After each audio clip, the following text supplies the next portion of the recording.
Hey Crawltopia, Josh here again. It's been a few weeks since I've returned from Sand Hollow.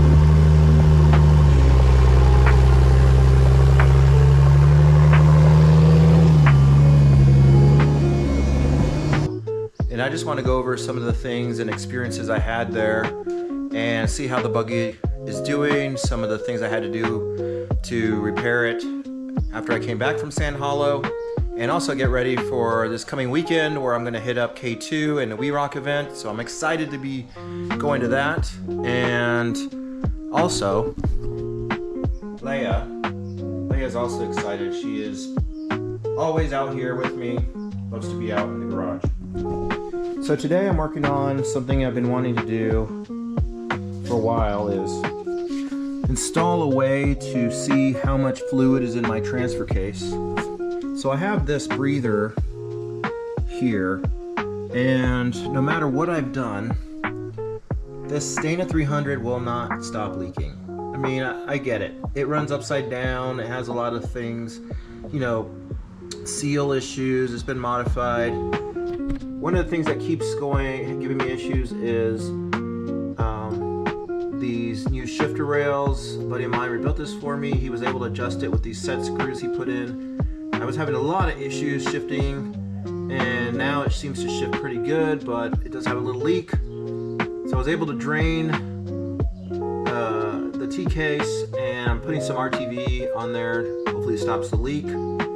While I was there, I decided to tap the plug, drain plug, so that way I can actually see on this tube how much oil or fluid I have in the transfer case. So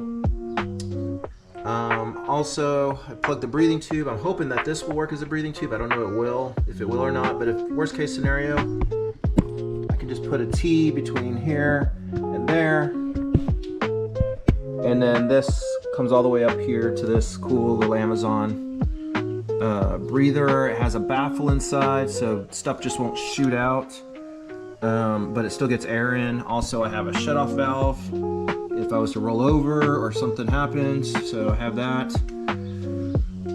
So that is what I'm actually working on today. I think it's kind of a little bit of ingenious invention. Whether it works or not, we'll see.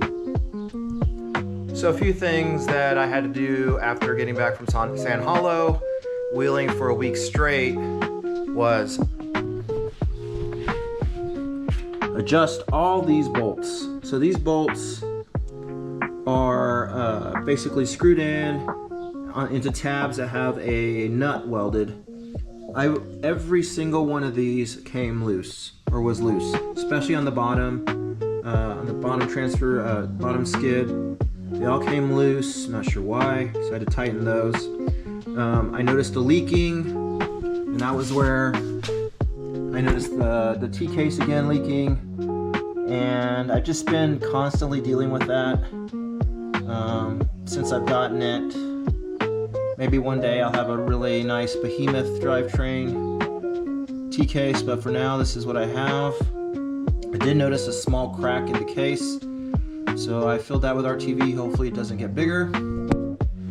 So those were two things that I noticed. The other thing I noticed when I was wheeling is tons of dirt and sand getting into my transmission. So I'm actually making like a console cover doghouse around the engine transmission to try to keep some of the heat out, and also redoing some of this stuff here. Another thing that I really want to do is put a heat baffle here, so that way I don't feel the heat from that exhaust so much, because it gets toasty. right? And slowly trying to make this a little more comfortable. I don't want to block the view of my wheels and tires, but some comfort would be a little bit nice. So one thing about owning a buggy is you have to deal with two things: heat and noise. No matter what you do, these things are loud and they produce a lot of heat. You know, you're in a nice, comfortable Jeep. You probably have AC, you probably have heat, you definitely have insulation and a full body, which the full body can get damaged, things like that. Buggy, not so much, but the heat and the noise are constant. I was able to wheel with some of the Busted Knuckle group, and if you haven't looked them up, definitely do that. They have some amazing rigs, definitely unique, high horsepower, rock bouncing type of rigs. Well, I was able to wheel with them, and they loaned me one of these. It's a Rugged Radios headset. At first I was hesitant, but after wearing it, my ears and hearing weren't sore by the end of the day, and I was able to talk and communicate with people, which I really enjoyed, made things more fun. So I ended up purchasing one of these, put the link down low, and this headset is pretty cheap. I think it was under $100. It'll plug into a radio, which my buddy is loaning me, and I can talk to people, they can hear me, and it saves my hearing. So I highly recommend that. So another issue I had at Sand Hollow was fuel. I don't carry enough. As you know, I have a 4.6 liter stroker, and it uses quite a bit more fuel than a stock Jeep. I have a tiny little 5-gallon tank, which is fine around here where you don't have to drive a lot, but when you're out in Sand Hollow, you're driving a lot more at high RPMs and it would just guzzle gas. So one thing I want to do is definitely put a larger tank in there. It'll probably be custom.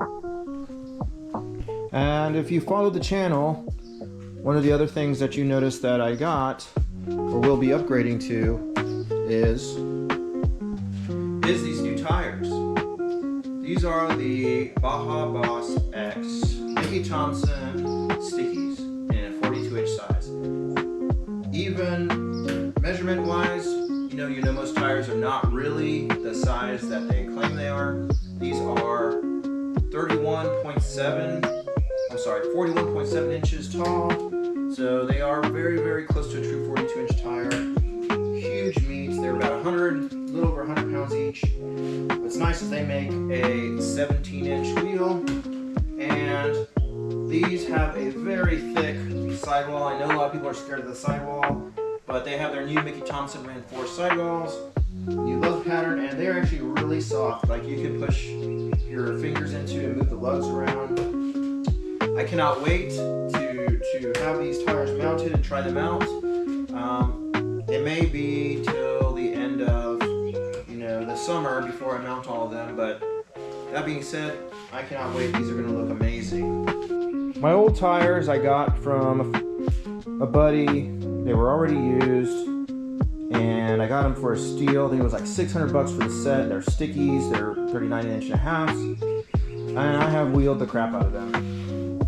So you can see I probably got 1 or 2 runs left in them. The belts are showing. I have cut myself on them many times. The side patch here that's glued on from the factory is coming off.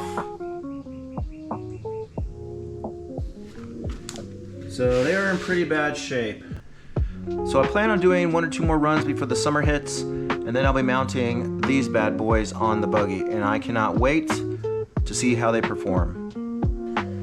Great news is I am booking another trip to Sand Hollow in October. This time I'm taking my wife, which you'll meet, and it was such a fun trip that she wanted to come along, and it's something that she hasn't done with me for a long time. So we're looking forward to that trip. We're going to be going and meeting up with Pub Crawler. Look him up on Instagram, and enjoying some time out on the mountain in Sand Hollow and enjoying the dunes. So we've definitely got to get ready for that. Well, hopefully the new dash and console will be in by then, and we'll be able to enjoy a little bit more comfort in the buggy. Well, that's the update for March. So I plan on going wheeling this weekend, cover Wee Rock, enjoy some fun out on the rocks. So I'll have a video for that coming next month, and hopefully another update on some changes and progress I've done at the end of April. So thanks for watching. Please like and subscribe.